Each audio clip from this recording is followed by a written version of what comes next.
Iniciando a gravação da nossa aula do dia 17/6, aula de linguagens e técnicas de programação. E vamos lá, gente.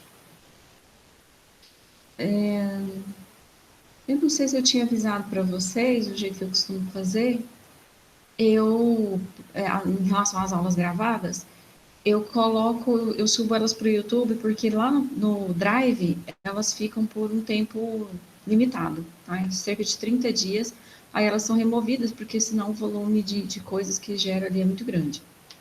Então, eu subi elas para o YouTube, tá tudo lá, viu, gente? E aí eu coloco o link lá no Moodle, tá? Tem uma playlist, eu não fico atualizando aqui lá não, tá? Eu crio uma playlist, aí à medida que as aulas vão acontecendo, eu adiciono lá na playlist, aí o link já tá lá no Moodle. Então toda vez eu vou adicionando lá, eu só não coloco assim em tempo real, não consigo colocar assim, deu a aula, já tá lá, porque tem que subir, né? Eu tenho que baixar do meu Drive, tem que subir lá no YouTube, aí tem dia que a internet não coopera, é difícil de baixar, é difícil de enviar. Mas tá? Sempre que dá, a gente vai, no mínimo, assim, eu tento fazer a cada módulo, né? Aliás, no máximo a cada módulo eu já subo as aulas, porque se eu esperar muitos dias, né, vai sumir a aula lá. Então, mas agora está atualizado. Ontem eu atualizei tudo. Aí, gente, vamos falar aqui de algumas coisas. Aí, assim, sobre o Scratch, não tem mais. Eu tinha 2 joguinhos aqui para explicar, tá? Depois eu deixo alguma coisa para vocês que eram mais, assim, experimentos mesmo, né? Na forma de um experimento. Como é que eu faço alguma coisa no Scratch? Então, eu tinha esses joguinhos para mostrar que eram joguinhos bem simplesinhos, assim, né?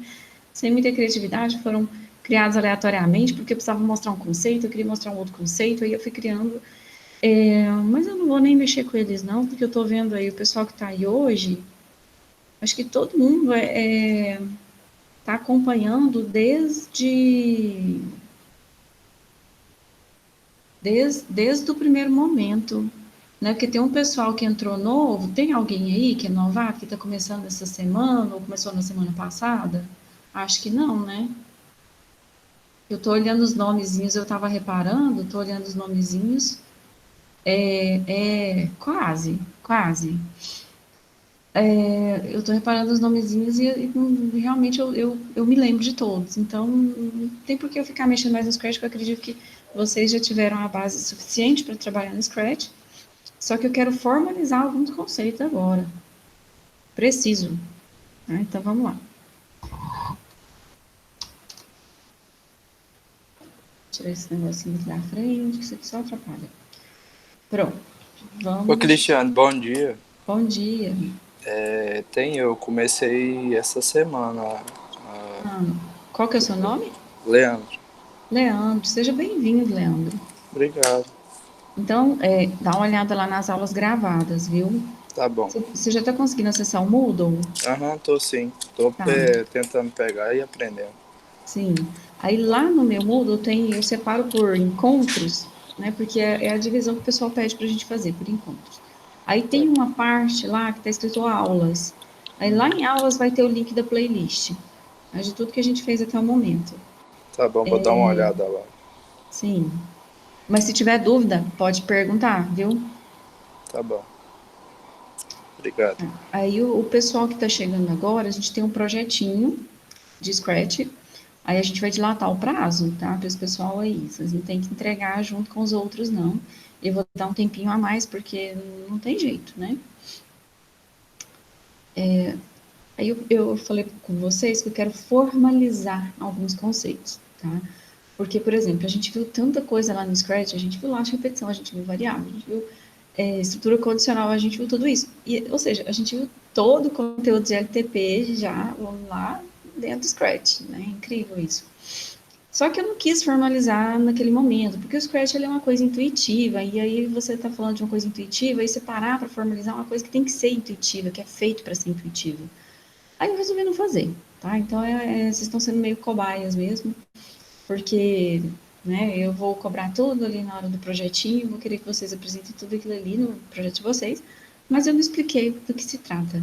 Aí agora eu vou começar a formalizar, eu vou explicar do que se trata, vou explicar como que funciona, só que por enquanto a gente não vai para o Java não, tá? Eu vou fazer uma introdução aqui de algumas coisas para a gente poder entender o contexto, e aí depois a gente vai ver alguma coisa de algoritmo, aí depois a gente vai para o Java, tá? Porque eu acho muito ruim formalizar já direto na linguagem de programação, que é aquela coisa, aí todo mundo já quer sair fazendo, né? E não é, o momento de você ver o algoritmo é o momento de parar e pensar, né? Eu preciso que vocês pensem primeiro, aí entendam como as coisas funcionam para depois sair programando, porque, nossa, atrapalha muito. Bom, então vamos lá. Para alguns eu sei que isso aqui não vai ser novidade nenhuma, mas para outros, assim, né, talvez não tenha parado para pensar, ou nunca tive essa coisa sobre esse prisma. Eu quero falar sobre as linguagens de programação, mas antes da gente começar a falar da linguagem, o que o computador entende? O computador, ele entende zeros e uns, tá? Por que o computador entende zeros e uns? Quando a gente tem ali a tensão, né? Pensa que se a gente tivesse uma tensão no intervalo analógico, né? Qualquer valor entre 0 e 5, por exemplo. A gente tem ali infinitos números entre esse intervalo, né? Dentro desse intervalo de 0 a 5, tá?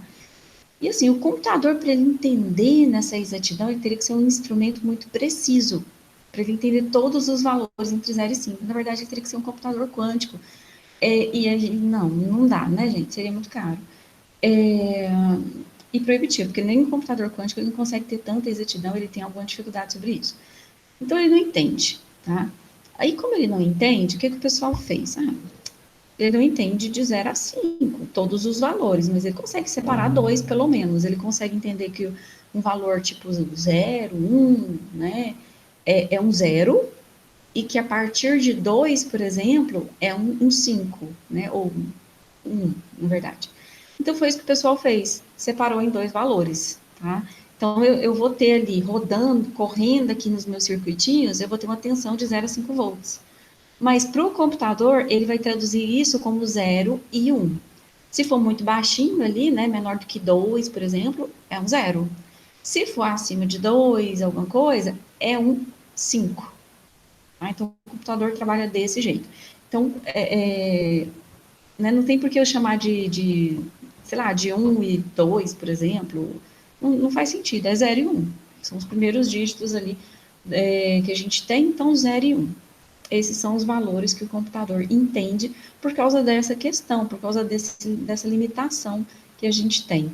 Aí a gente consegue ter muito mais segurança e muito mais precisão, porque mesmo que aconteça alguma coisa, alguma interferência ali, e a tensão aqui devia ser um 1, ela cai um pouco, né? O 1 é o quê? O 1 é ali na faixa, geralmente é em torno dos 3 volts. Tá? Mas se ela baixar um pouquinho, se ela baixar ali para um 2,5, ou se ela aumentar ali um pouquinho, né, e for para um 4,5, por exemplo, o computador ainda vai entender que aquilo é um 1. Ele sabe que aquilo significa 1. E do mesmo jeito zero, né? Se a tensão aumenta um pouquinho, então ele sabe que é um zero. Então, assim, grosseiramente falando, gente, é mais ou menos isso que acontece. É por isso que o computador trabalha com zeros e uns, tá? Porque ele entende a faixa de tensão. Aí tem uma brincadeira aí, né? O programador raiz, ele vai trabalhar com binário. Jesus. Mas como assim? Alguém fica aqui digitando binário no computador? Para quê? Né? Por quê? A linguagem que o computador entende, essa linguagem que a gente acabou de falar, que é da tensão, né? A tensão que significa zero e a tensão que significa um, né? Que vai ser traduzido para um zero e para um 1. Ele só entende isso, né? Então, se a gente quiser instruir o computador, se a gente quiser dizer para o computador fazer algo para a gente tem que falar a língua dele, a gente tem que falar com zeros e uns. Aí ele vai conseguir entender. Ah, mas eu uso o computador, não preciso usar zeros e uns, professora, isso está errado. Assim, geralmente, né, quando a gente está fazendo o papel de usuário, a gente está usando um programa, algo que outra pessoa tenha feito. A gente não está criando coisas, né, para o computador, a gente não está criando coisas novas. Então, quando você vai lá numa shell, numa linha de comandos, o que você está fazendo? Você está usando algo pronto, você vai usar comandos prontos. Então, você não está, de fato, instruindo o computador a fazer algo novo. Você está usando o que outro programador fez para poder instruir o computador. Tá? Você não está instruindo, você não está construindo algo novo. Do mesmo jeito, quando você usa um editor, um programa de edição de imagem, de texto, ou sei lá o quê. Tá? Você está só instruindo o computador, mas por meio do que outro programador fez. Você não está construindo coisas novas. Aí, quando a gente está fazendo o nosso programinha, o nosso script aí no Scratch, a gente está instruindo o computador. Né? Olha, mas eu não precisei falar zeros e uns, né? Eu fiz só arrastando bloquinhos. Aí virou um programa, virou uma animação. Então, como é que é isso, professor? Esse negócio aí tá errado. Tá, isso porque, gente, no comecinho, realmente era algo assim, né? Zeros e uns, né? Não tinha nem tecladinho, né? Aí tem um tecladinho de série um. Não tinha muito isso, não. Era um negócio mais grotesco. E aí, o pessoal falou assim, poxa, mas é muito difícil lembrar essa sequência de zeros e uns. Que tal a gente dar uma melhoradinha? Então, por exemplo, eu tenho uma instrução lá no computador que é essa 000010011001011. Essa instrução, quando eu mando ela lá para o processador vai somar dois números. Tá? Ele vai somar dois números, ele entende que é para ele somar dois números. Ao invés de eu chamar essa instrução aí por esse, né, caminhão de números, eu poderia, por exemplo, chamar ela de ADD. Eu dou um apelido para essa operação, porque ela significa adicionar, somar. E assim foi, assim o pessoal inventou esses mnemônicos, né, que são essas palavrinhas aí que ajudam a lembrar do que é aquela sequência. Então, essa sequência de zeros e uns, essa primeira é para somar. A de baixo é para somar inteiros. A terceira aí é um end, aquele end lá, que igual que tem lá na... Gente, tá fazendo uns barulhinhos aí, alguém falou alguma coisa? Não, né? Não, ninguém tentou entrar também, não. Ah, tá. Acho que não. Uhum. Então é assim que funciona, gente. Programar em Assembler é essa é isso aí, viu, gente? E assim, a Assembler, qualquer coisinha que você vai fazer dá tão problema, porque não tem nada pronto. Você, basicamente, você tem que fazer tudo, né? Você tem que falar pro processador, olha, pega esse númerozinho com esse númerozinho aqui, soma eles. Aí, a hora que você somar eles, você vai guardar nesse lugar aqui do processador. Aí depois você pega esse outro númerozinho aqui, aí você compara com esse, guarda o resto da comparação aqui nesse lugar do processador. Agora você pega aqui os dois resultados, aí você compara. Então, assim, programar em Assembler é assim, você vai num nível extremamente baixo, né? O nível é tão baixo que você tem que conhecer o processador que você tem e programar conforme o processador que você tem. Então, é bem complexo, é bem difícil de programar. E por que isso? Então, de novo, o computador ele entende só zeros e uns. Tá? Quando a gente precisa instruir o computador a fazer algo para a gente, a criar algo novo para a gente, aí o que nós temos que fazer? A gente tem que falar a língua dele. E a língua dele é zeros e uns, mas a gente não fala zero e um. E, aliás, a gente tem muita dificuldade. Imagina vocês memorizar todos esses comandos. E esse aqui nem é todos os comandos, gente. Isso aqui é um terço dos comandos que a gente vai ter lá em Assembler. Imagina vocês memorizar todas essas sequências de zeros e uns. Para quem já conhece, né, esse númerozinho que está aqui à esquerda é o comando, só que é ele em hexadecimal. Tá? Em hexadecimal ele fica mais curtinho, mais fácil de memorizar. Mas mesmo assim, não dá, gente. O ser humano não foi feito para isso, a memória do ser humano não foi feita para isso. Não tem como a gente, né, ficar memorizando esse tanto de operação. É claro que o pessoal lá nos primórdios da computação fez, né? Eles conseguiam memorizar isso aí tudo. Mas, né, a gente produz coisas muito mais, né? Porque eles levavam o dia inteiro para fazer um negocinho. Mas a gente vai fazer mais. Por quê? Porque a gente vai usar meio termos, tá? A gente tem que chegar num ponto, numa linguagem, que ela seja confortável para nós, mas que ao mesmo tempo essa linguagem ela possa ser transformada em algo que o computador vai conseguir entender. Tá? Então a gente tem duas coisas: o que eu entendo, o que o computador entende. A gente tem que se comunicar. O que eu entendo, o computador não entende. Tá? E o que o computador entende, para mim, é muito difícil de manipular. Aí, para melhorar, vieram primeiro esses mnemônicos, que são essas palavrinhas aqui resumidas. Então, que cada um tem um significado. ADD é soma, ADD é soma de inteiro, end é end de inteiro. Esse back aqui é alguma coisa de igual, agora o B eu não me lembro por que tem esse B não. Já esse outro aqui, BN é não igual, esse J aqui, se eu não me engano, é o jump, e aí vai, tá? Enfim, isso é assembly. Como é que funciona esse negócio do assembler, então? Como é que o programa é feito? Tá aqui. Isso aqui é um esquema de um processador. Nesse esquema do processador, nós estamos vendo os registradores, que é a menor unidade de memória que nós temos. Em compensação, é o mais caro, porque é o que custa mais para você colocar dentro do processador, né? Ele é feito, não tem jeito de você colocar mais, né? O processador foi feito de um jeito e vai ficar com aquela quantidade ali até para sempre. Aí a gente tem esses registradores. Aqui vai ficar como se fosse a memória de trabalho, de fato, né? São as informações que que eu efetivamente posso usar. Se eu quiser usar qualquer informação, eu tenho que trazer lá da memória e tenho que colocar aqui dentro do processador. Tá? Então, a gente vai ter aqui uma trilha que vai estar trocando informação o tempo inteiro entre o processador e a memória, porque essa informação é trazida da memória e é colocada nos registradores, precisa estar no registrador. Até porque o caminho é esse, ó, não tem outro caminho para o processador, né? Não é para o processador, é para o coração do processador, que eu quero dizer. Não tem outro caminho para o coração do processador, que é isso aqui, que não seja pelo meio dos registradores, tem que ser por meio dos registradores. Então, aqui eu armazeno o número A e o número B, por exemplo. Se eu quiser somar esses dois números, eu tenho que mandar o A para esse registrador aqui que fica na entrada, e eu tenho que mandar esse número B aqui para esse outro registrador que fica na entrada. Eu tenho que mandar os dois lá para esse lugar. E eu tenho que saber para qual lugar que é também. Aí depois que eu mandei esse para a entrada, aí sim eu vou mandar a unidade lógica aritmética, que é isso aqui, né? É o coração do processador. Eu vou mandar essa unidade lógica aritmética somar dois números por meio de um daqueles comandos lá, né? Do ADD ou do ADDI. Aí eu mando somar. Ela soma e produz esse resultado. Esse resultado, ele precisa ser armazenado, senão ele vai ser perdido. Ele vai ser armazenado onde? De novo, num registrador. Isso aqui é um registrador de saída, esses daqui são os registradores de entrada. Aí ele vai vir aqui, e aí eu mando guardar no registrador. Eu vou dizer em qual registrador que eu quero. Aí guardei aqui. Tá? Quando a gente programa em linguagem de montagem, que a gente chama linguagem de montagem, que é o assembler, o compilador a gente chama de assembly, é assim que a gente faz. Tá? Então eu vou mandar, falar, olha, vai aqui, põe lá no DX, é o nome do registrador, põe lá no DX, aí pôs aqui.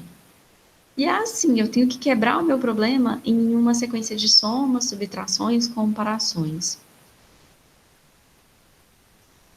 Agora chegou ali. Aí. É credo mesmo, gente. Uma vez eu fui dar uma prova disso, eu dava uma disciplina que tinha isso. Aí eu fui dar uma prova, tinha duas questões. Aí a prova durou 10 horas.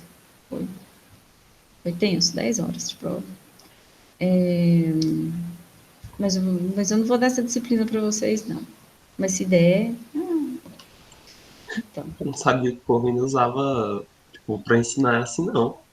Sim, a gente usa, mas nem sempre, tá? Aí, gente, é assim que funciona. Aí mais a curiosidade, quando você compra um computador lá que fala lá 3,5 GHz, por exemplo, o que significa esse número? Significa o número de vezes que ele vai ficar fazendo isso. Ó. Quanto mais vezes ele faz isso, mais operações ele faz durante um segundo, tá? Então, se ele tem uma frequência de 3,5 GHz, né, um processador bem rápido, então ele vai fazer várias vezes isso aqui num segundo, que é esse ciclo aqui, tá? As coisas só acontecem na batida do relógio, né? Vamos dizer assim, né? A cada pulso do relógio, ele faz um ciclo. Então, dá um pulso, outro ciclo, ou outro pulso, outro ciclo. Então, por isso que é importante a gente ter um computador que tenha uma velocidade boa por causa desses ciclos aí. Mas, não vem ao caso. Aí, gente, mas, nossa, eu vou ter que fazer isso, eu vou ter que programar desse jeito. É mais a título de curiosidade mesmo, de entendimento. Né? Hoje a gente tem coisas muito melhores para a gente mexer, assim, a nível de hardware mesmo. Se for para mexer a nível de hardware, a gente prefere mexer com o Arduino, né, com coisas mais interessantes, porque no Arduino também você acaba tendo que trabalhar com a linguagem de montagem.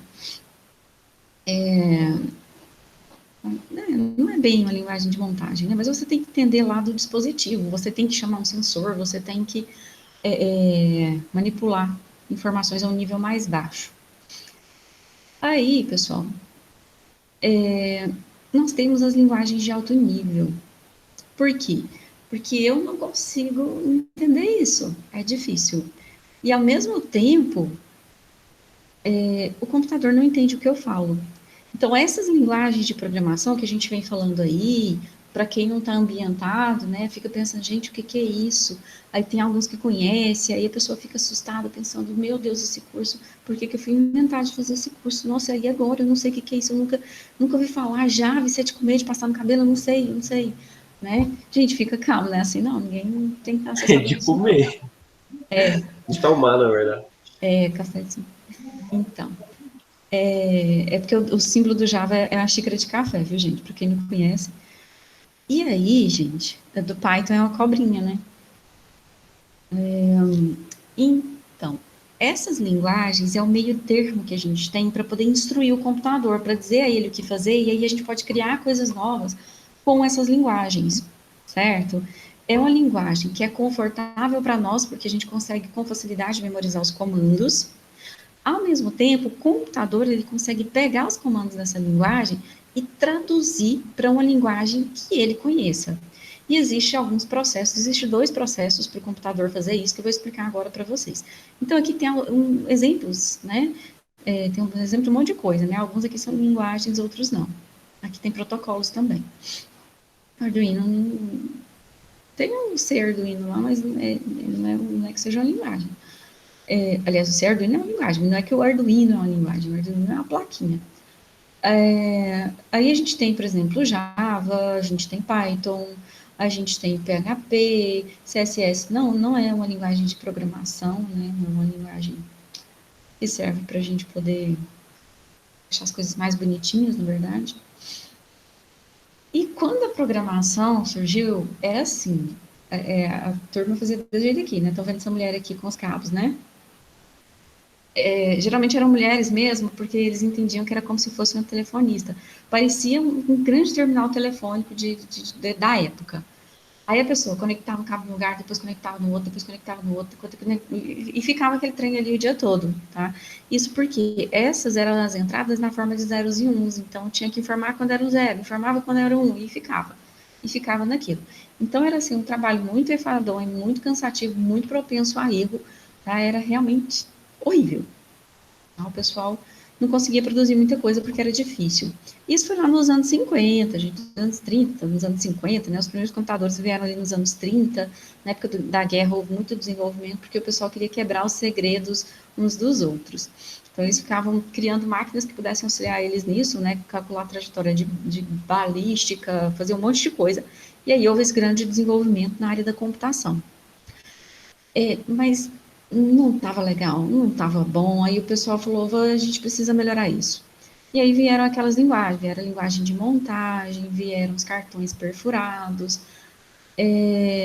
Esse filme aqui, ele retrata isso. Vocês já viram esse filme aqui, Estrelas Além do Tempo? Também nunca ouvi falar, não. Tá? Ah, Veja. Primeira vez que eu tô ouvindo falar também. Gente, eu acho incrível. Eu arrepiei muito com esse filme, muito mesmo. Ele tem uma história, né, que ele quer contar.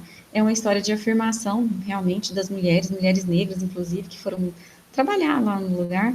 Mas aí ele tem uma história alternativa ali, que ele começa a falar de computação. Aí você vê a coisa ali, como que era, assim, sabe, no começo, assim, não no comecinho, mas quando a coisa começou a chegar mesmo, né, que a computação começou a chegar nas grandes instituições. Então é muito legal, né? Para quem vive isso como eu há muito tempo, é arrepiante. Você vê isso num filme e tratado da maneira como foi, tá? Que é muito interessante. Eles fizeram um trabalho muito bom. Então realmente tem umas máquinas ali. Eles fizeram uma pesquisa muito cuidadosa, porque era daquele jeito lá mesmo, né? Tudo que a gente lê nos livros, que a gente soube só pelos livros, a gente vê retratado ali porque às vezes os filmes eles não têm tanto compromisso com vir com coisas muito reais, aí você vê e fala assim, eu sei que não era assim, né? Aí às vezes a gente vê, igual quando você vê uma pessoa hackeando um filme, né? A pessoa chega lá e pronto, entrei. Não é assim que funciona, geralmente não é assim que funciona, você vai escanear uma rede primeiro, aí depois você vai fazer outra coisa, então tem sempre é simples daquele jeito. é um certo exagero, o pessoal, né, usa nos filmes. E esse filme aqui, gente, então assim, se vocês não verem nada no filme, se vocês não gostarem, oh Deus. A senhora podia trazer para nós uma aula da senhora, ou uma aula aí, você mostrando o filme. Olha, o filme eu não vou trazer não, mas eu vou trazer uma conversa. Eu acho que no próximo, na próxima aula, não, acho que na próxima aula não, vou deixar para sexta-feira. Vou trazer uma conversa, tô preparando aqui, a gente vai conversar com pessoas. Falando sobre esse trem de milhar, eu vi um vídeo do Fábio Akito, o nome do cara, programando um Nintendo 64 em Assembly. Você vê ele colocando os cabinho por cabinho para poder programar no final. Eu achei muito difícil. No dia que eu entendi, não entendi nada. Aham, exatamente. Sim, funciona. Né, programar desse jeito aí é bem complicado. Mas aqui, as menininhas aqui, elas programam já usando os cartões perfurados. Aí o programa, mas assim, dá uma melhorada, né? Pelo menos na entrada de dados. A entrada de dados não é essa mudação de cabo, mas também é bem desconfortável. Então, você vai escrever um programa, tem que fazer tudo no cartãozinho perfurado. Furar mesmo, fura, faz os buraquinhos. Aí a máquina vai ler, aí ela lê o cartão perfurado, que contém as entradas do programa, que contém o programa, e aí vai processar, e vai... Enfim, vejam um filme que vocês vão entender. Então, assim, nessa época aqui, dessas mulheres, as coisas melhoraram, tá? Melhoraram um tanto, mas a gente ainda precisava do que a gente chama de um nível de abstração maior, porque, assim, você perde muito tempo fazendo entrada de dados, você perde muito tempo tentando entender algo que é nato do computador, que não é seu, que não foi feito para você, né? Não faz parte da nossa linguagem. A nossa linguagem é assim, né? A gente fala desse jeito, a gente fala fluido, a gente tem, né, o português, ele tá, nossa senhora, um monte de palavra com um monte de significados, cada palavra tem um monte de significado, e tem um monte de regras de construção, e não sei o quê. Então, a gente fala desse jeito. O computador, para ele poder entender isso, é muito difícil. Né? Aí o pessoal criou as linguagens, elas são chamadas de alto nível. Por que alto nível? Porque eu não me preocupo com os zeros e uns. Então, eu estou no nível mais próximo, alto nível é o nível mais próximo da linguagem humana do que da linguagem do computador. Então, eu tenho baixo nível é o assembler, aquele lá que eu falei primeiro. Aí a gente tem linguagens de médio nível, não tem muita essa classificação, não. A linguagem C, por exemplo, ela é uma linguagem que é considerada de médio e alto nível, porque você pode trabalhar o C para ver bits, para manipular a memória, para usar a memória do computador. Então, você vai manipular endereços de memória na linguagem C. Então, ela é considerada uma linguagem de médio e alto nível, porque você pode usar ela como médio nível, ou não, você pode esquecer esses negócios aí e usá-la só como alto nível. E, enfim, fingir que não tem o hardware ali, né? A linguagem, quanto mais baixo nível, mais você vai estar manipulando a nível do computador. Quanto mais alto nível, você não se importa com o computador, né? Você não tem a mínima preocupação com o seu equipamento. Você programa independente do equipamento. Independente da linguagem que ele fala. Aí a primeira das linguagens aí foi o Fortran, 1957, COBOL, tinha uma outra Clipper, não sei de quando foi, COBOL 1960, ALGOL 1968, Pascal 1970 e a linguagem C 1972. C++ em 83 e o Java em 95. Então essas aí são as primeiras linguagens de alto nível. A gente chegou aí até o Java,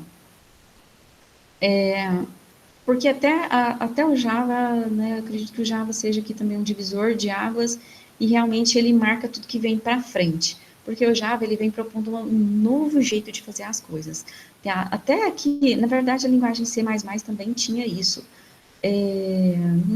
Enfim, mas ela não chegou a pegar, né? Não chegou, uma linguagem que não foi tão assim, né? O Java não, o Java ele vem com propostas além. E eu vou mostrar um pouquinho disso hoje. Isso aqui é um programa em linguagem C, né? Para quem conhece, para quem sabe um pouquinho de inglês, consegue identificar aí algumas palavrinhas. Né? Olha aqui, um if, o que significa if? Se. Aqui tem um else, o que significa o else? Se não. Aqui tem um return, né? É um return. Aqui é o método principal. que mais que nós temos? Tem um print, print para imprimir.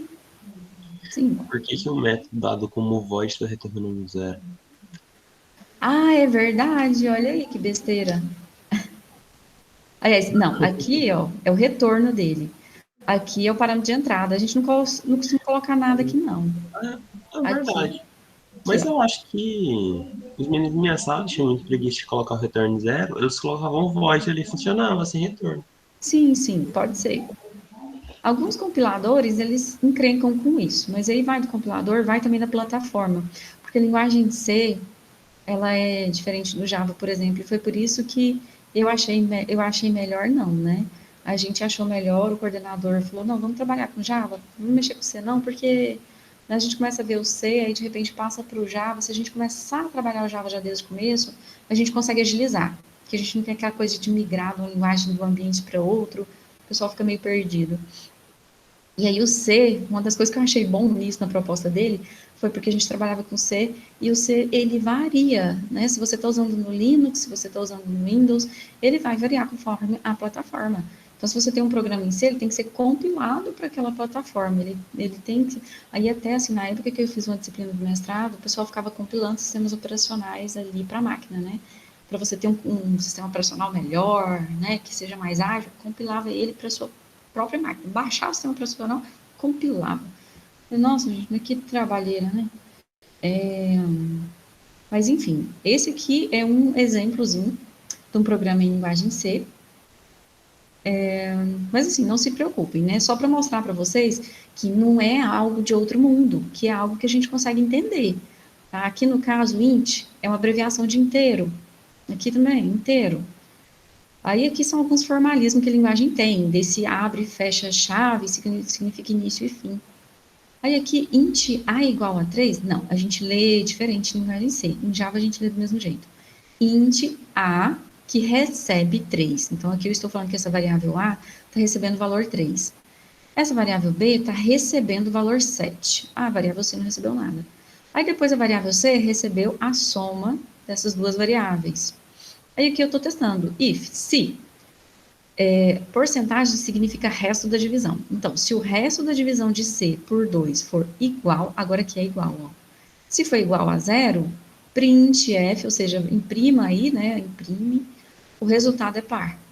Se não, imprime, o resultado é ímpar e retorna zero, porque aqui eu falei que eu ia retornar o número inteiro. Então, assim, tá vendo que eu consegui explicar em linguagem normal, né? Não teve sofrimento aqui. É claro que tem algumas questõezinhas da sintaxe, é claro que tem que ponto e vírgula, que a gente sempre esquece, é claro que tem aspas, tem um monte de regrinhas. Mas não é algo de outro mundo. A gente não vai sofrer como sofreu o pessoal lá no começo dos primórdios da computação. Explica em sangue agora. Pois é, não, vamos deixar pra lá, gente. Que aí a gente leva o dia todo pra fazer isso aqui, sério, dá um programa desse tamanho fazer esse negocinho aqui. Certo, e qual foi essa mágica então, né? Porque eu falei que mas não dá para o computador entender essa linguagem, o computador entende zeros e uns. Então, qual que é a mágica, qual que é a macumba aqui, a magia da linguagem? Macumba não. Qual que é a magia aqui das nossas linguagens de programação? O que elas fazem que o computador consegue entender? Elas têm esse processo aqui, que é o processo de tradução e o processo de interpretação. Então, a gente vai ter ali, né, algo específico que faz a tradução do programa para a linguagem que o computador entende. Por exemplo, se eu tiver um programa em linguagem C, como esse aqui, ele vai ser traduzido para a linguagem de máquina. Ele vai sofrer uma tradução. A mesma coisa acontece com Pascal, com Fortran e por aí vai. As primeiras linguagens eram todas baseadas nessa tradução, que a gente chama de compilação. Então, compila o programa. O que significa compilar o programa? Significa que você vai traduzir ele. Você vai usar o compilador, é como se fosse um tradutor. Então, ele traduz para o computador o que é que você quer que faça. Né? E aí ele vai pegar o seu arquivo todinho e vai gerar outro arquivo todinho. Só que numa linguagem que o computador entende. E o processo alternativo à tradução, ou seja, compilação, é a interpretação. A interpretação, ela é um tiquinho diferente, porque assim, A gente não vai ter um compilador, a gente vai ter um interpretador. Esse interpretador, ele vai pegar ali uma linha do programa, não é uma linha, é uma instrução. Ele vai pegar uma instrução do programa e ele vai decodificar ela de maneira que o computador consiga entender e já vai executar. Aí ele pega a próxima linha, aí ele vai decodificar, já traduzir para o computador e o computador vai executar. Aí linguagens como HTML, por exemplo, é interpretado. Tem essa outra linguagem aqui, Haskell, que também é uma linguagem funcional, que também é interpretada. E tem também as linguagens que são híbridas, que é o caso do Java e que é o caso do Python também. Elas são híbridas porque elas misturam as duas coisas. Elas têm uma parte que é traduzida e uma parte que é interpretada, sendo que o Java e o Python funcionam de maneira muito semelhante. Então, compilação é isso. Compilar um programa, né? Quando você fala assim, instala aí um compilador. Significa isso. É como se fosse um tradutor. Tá? É um tradutor que vai traduzir um programa numa linguagem que a gente consegue entender para uma linguagem que é a linguagem nata do computador com zeros e uns. Certo? Então, assim, os programas que a gente faz, eles nunca são diretamente executados pelo processador. Ficaria muito caro ter uma máquina que pudesse executar diretamente, não que seja impossível, mas ficaria muito caro construir essa máquina e essa máquina teria uma proposta reduzida, ela teria um propósito bem reduzido, porque ela só compila o programa naquela linguagem. Se aquela linguagem muda, ela não vai acompanhar. Então, não faz sentido. Tá? É interessante que ela continue ali trabalhando com zeros e uns e que a gente continue trabalhando com linguagem de alto nível. Às vezes, gente, assim, é tão costume que a gente começa a chamar tudo de compilador. Então pega aí o compilador de Python. Qual compilador você usa? Compila aí o seu texto em LaTeX, compila. Então a gente vai usando isso, né, de uma maneira assim tão natural que aí a gente acaba não separando muito quando é interpretador, quando é compilador, tá? Compilar virou sinônimo de executar, né? Meio que sinônimo de executar, apesar que a tarefa de compilação ela leva mais passos, que é o que eu vou mostrar aqui agora. Então, você tem lá um editor de texto, você pode usar qualquer editor de texto que você quiser. Geralmente, a gente usa IDEs, e essa IDE ela já tem um ambiente que você vai editar o seu programa. Mas aí você usa lá o bloco de notas, por exemplo. Aí você faz o seu programinha em linguagem C, aí você vai usar um compilador, pode ser, por exemplo, o GCC, e aí esse GCC, ele vai traduzir esse seu programa que você escreveu e você salvou com extensão .c, ele vai pegar esse seu programa e vai traduzir para uma linguagem que a máquina possa entender. E vai gerar, como saída de todo esse processo, um programa executável. Esse programa executável ele vai ter a extensão exe no Windows e você vai poder executar esse programa gerando saídas. Tá? Você manda executar ele, aí ele executa e gera saídas. A grosso modo é assim que a gente faz. Se for para a gente detalhar um pouquinho mais, mas não completamente, aí fica assim. Aqui a gente tem o início, aí você vai pegar lá o seu editor de texto, vai escrever um programa fonte em linguagem C. Junto com, no momento que você está escrevendo, a gente tem esse pré-processador aqui, que vai identificando possíveis erros nesse programa, que vai fazendo algumas substituições ali, que tem a ver com as bibliotecas que a gente utiliza. E aí tá, escreveu o programa. Terminou de escrever o programa, você vai querer executar. Então, você vai chamar o compilador. O compilador, o que ele vai fazer? Uma das primeiras coisas que ele faz é remover todos os espaços. O espaço é algo que é só para a gente mesmo. Tá? Todos os espaços, ele vai deixar ele vai tokenizar. Para a gente poder melhorar o entendimento do programa. Né? O Python, por exemplo, ele é super rígido com esse negócio e já ele é um pouquinho diferente. Mas na linguagem C, por exemplo, Java, o compilador ele vai eliminar os espaços, porque se você saltou ali 5 linhas, ele não precisa saber que você saltou 5 linhas, né? Ele precisa saber que tem um comando e depois outro comando. É aquele código gigantesco de uma linha só. Exato. E aí, depois que ele remove os espaços, ele remove comentários, aí ele começa a verificar se tem algum erro de sintaxe. Quer dizer, você escreveu algum comando errado? Aí ele vai fazer essas verificações. Aí depois ele faz mais algumas verificações lá. Se tiver algum erro, ele não progride, ele não continua, ele não gera um programa objeto. Tá? Ele vai voltar para cá, ele vai te mandar consertar, ele vai avisar. Geralmente o compilador avisa. Tem erro na linha tanto.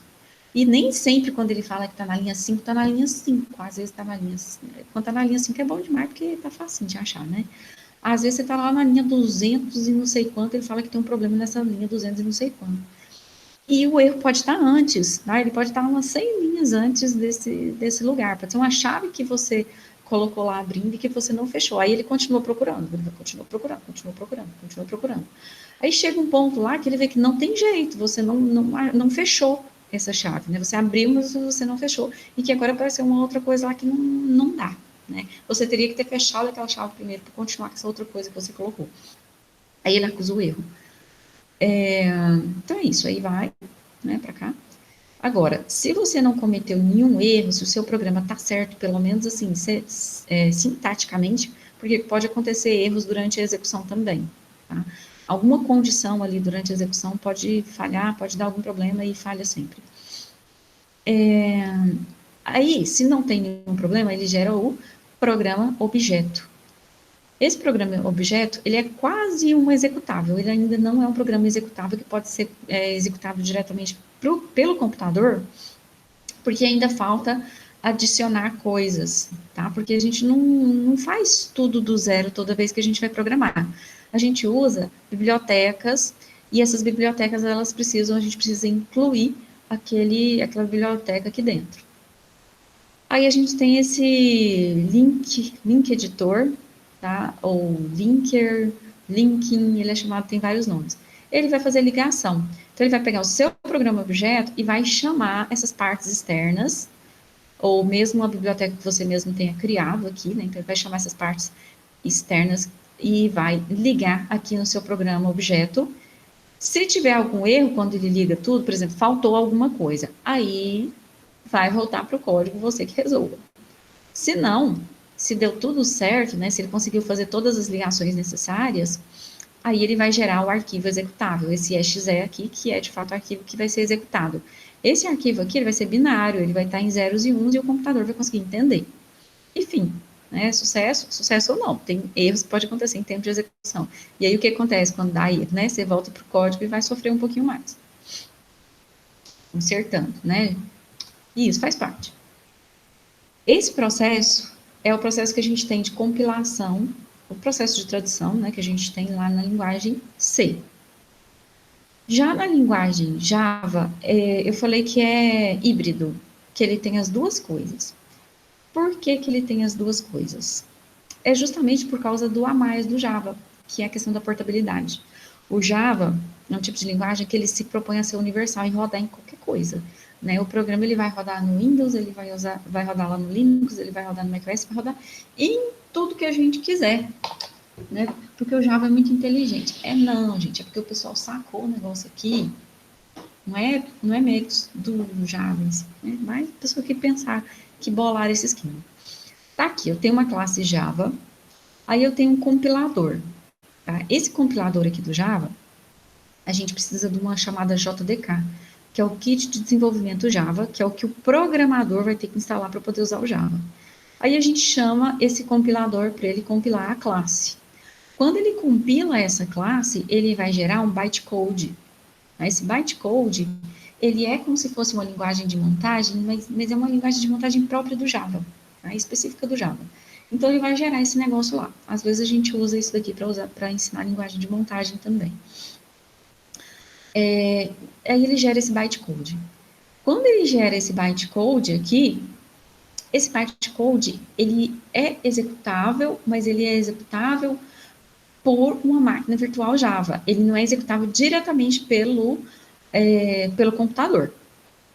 Então, como é que eu vou fazer para executar esse programa? Simples, através da JRE, que é a máquina virtual Java. Sempre quando a gente vai rodar um programa em Java, a gente tem que instalar alguma coisa do Java, né? Que é essa JRE aqui. É o mínimo que a gente utiliza para poder rodar o Java. Então, todo mundo tem instalado aí o Java, que é o JRE, que é o quê? É a máquina virtual Java. Tá? A máquina virtual Java é ela que vai estar executando, ela é como se fosse o computador aqui, o processador, que vai estar executando esse programa aqui. Então, ela vai pegar linha por linha desse bytecode e vai começar a fazer a interpretação disso e vai gerar os zeros e uns no computador. tá? Então, a gente tem um processo que ele envolve compilação e ele envolve interpretação. E aí, essa máquina virtual Java, se você usa Linux, você vai instalar uma máquina virtual Java. Se você usa Windows, outra. Se você usa macOS, você vai usar outra máquina virtual Java. Mas todas elas vão receber o mesmo código e esse código vai executar no seu computador. Então, o mesmo programa que foi gerado aqui, ele vai rodar em qualquer coisa, qualquer plataforma. Que é a questão da portabilidade do Java. Ele acontece por causa disso aqui, por causa desse mecanismo. O Python é igualzinho. O que muda no Python é que você não vai usar uma JVM. Você vai rodar usando uma PVM, que é do Python, né? A máquina virtual do Python. Mas antes da gente programar, a gente tem que pensar, gente. A gente tem que, né, colocar os miolos para fritar um pouquinho. Então, assim, o que vocês acham mais fácil? Simplesmente descrever uma ideia, né, né, na medida que aquela ideia está vindo, você está formalizando ela ali na sua cabeça, você vai descrevendo ela, ou escrever um texto formal explicando essa ideia. Pode escrever um textozinho não formal, totalmente formal, escrever algum textozinho básico para poder não esquecer a ideia. Eu acho que seria uma boa ideia. Porque se deixar na sua cabeça, perde rapidinho. Exatamente.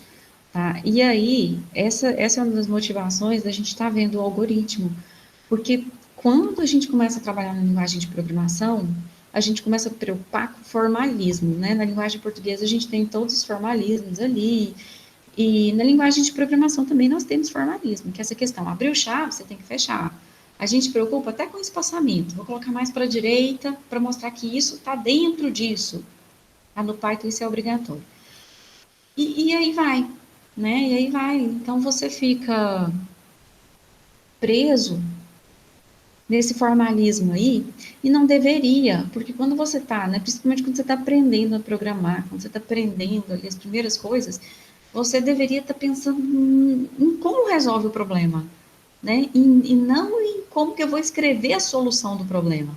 Aí, muitas vezes, quando a gente dá essa prova prática, né, quando a gente dava aqui no presencial essa prova prática, eu via que o pessoal estava ali preso em erro bobo, assim, erro de sintaxe mesmo, e a pessoa não está trabalhando a solução. E aí tira nota baixa por conta disso, porque você fica lá, às vezes, a prova inteira brigando com um erro bobo, um erro de formalismo, um erro na linguagem de programação que você cometeu, que à medida que você se tornar experiente, você já não vai mais cometer esses erros, e não está desenvolvendo a solução. Então, às vezes, mesmo que você apresentasse para mim um programa que ele não fosse 100%, assim, né, tivesse erro de sintaxe, mas que apresentasse uma solução, é muito melhor do que apresentar um programa que não tem nada, que não resolve nada e que está com erro, né?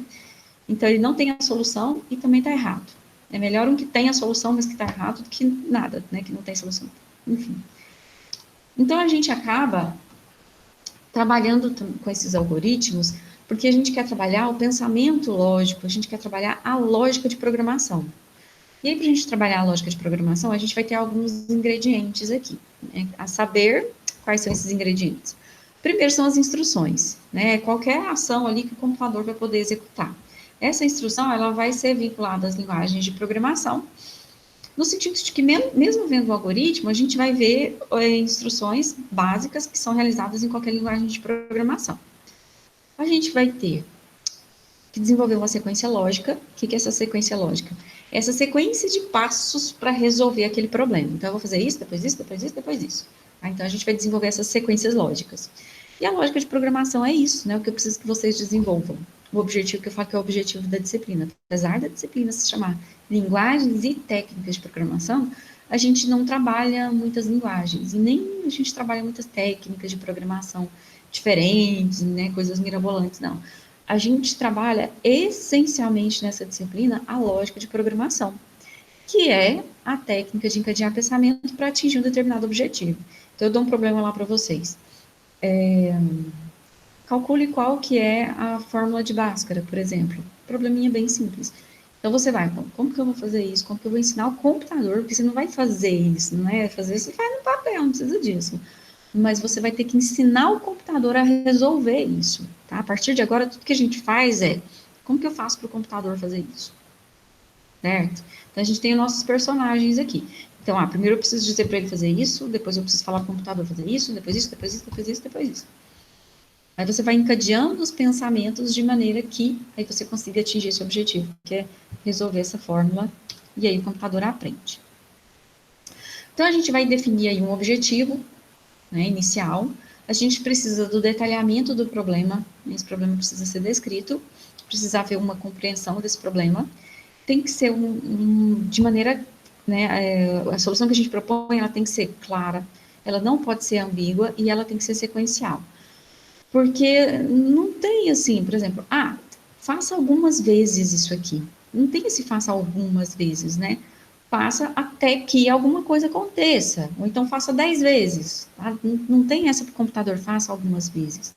Então, quando esse número estiver mais ou menos grande, faça. Não tem número mais ou menos grande. O que é grande para você? Você vai ter que dizer para o computador o que é isso. Tá? Ele não tem. O computador não entende ambiguidade. Então, a gente não pode utilizar uma solução ambígua por conta disso, que ele não vai entender. Aí a gente tem os atores envolvidos. O primeiro ator envolvido aqui vai ser o criador da solução. O criador da solução, no caso, a partir de agora, vocês.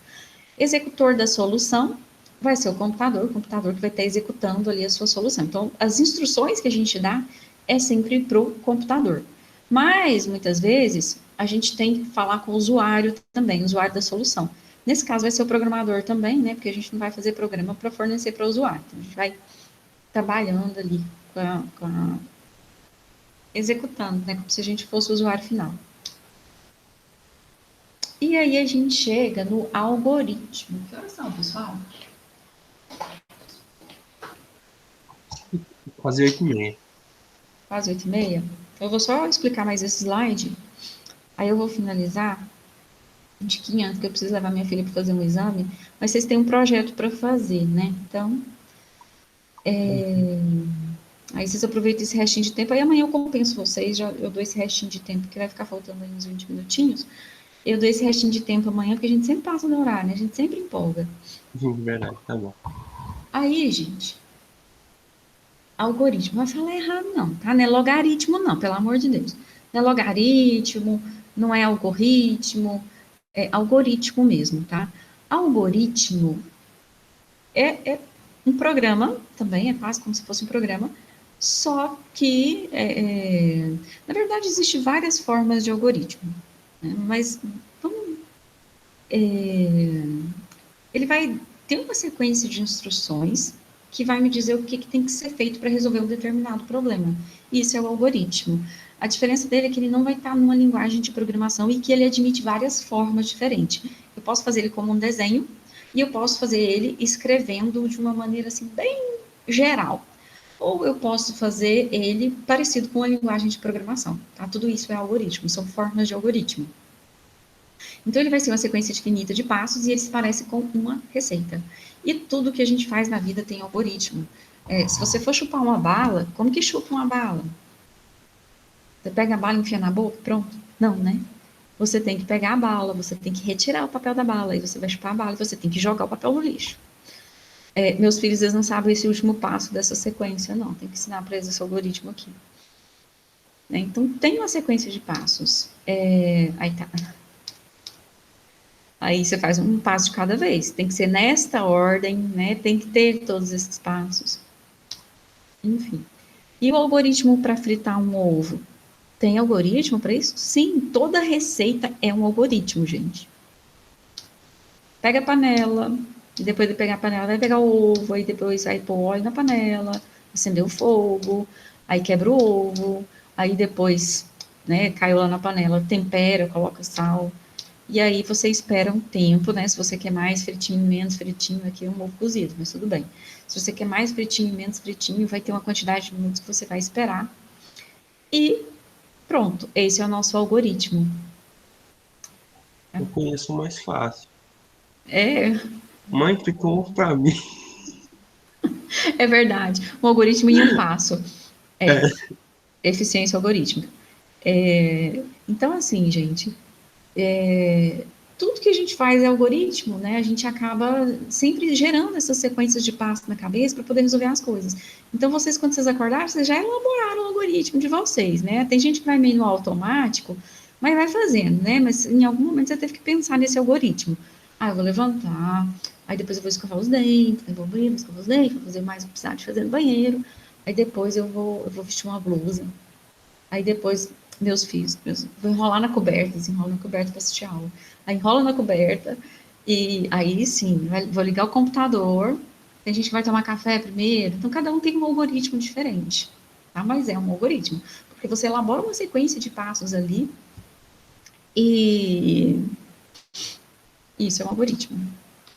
Então, assim, tem várias definições de algoritmo, mas amanhã eu continuo a partir daqui, porque, né, vai que aí amanhã aparece gente que não está aqui hoje, então eu já começo aqui da definição de algoritmo, e, deixa eu ver aqui, 8h30, é até o horário que eu queria ir mesmo. Gente, é isso, tá?